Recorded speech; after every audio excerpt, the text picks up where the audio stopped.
To replace your Air Motion mattress, start by removing the baseboard from the old mattress. You will need this board for your new mattress. It is important that you must not use the mattress in your Air Motion gliding crib without the baseboard. Always ensure that the curve visible in the baseboard is facing upwards as shown. This is the correct way up that the baseboard must be inserted into the new mattress. Do not use it upside down. With the baseboard the correct way round, curve facing upwards, open the zip on your new mattress and carefully insert the baseboard into the new mattress, ensuring the baseboard is positioned underneath the soft fiber.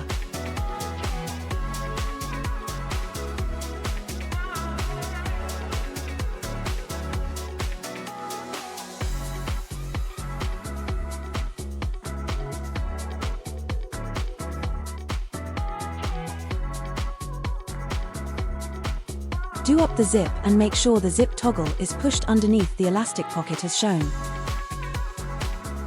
Once complete, the mattress will show an upward curve towards the center. This is completely normal. Please remember that the mattress must always be used with the baseboard inserted.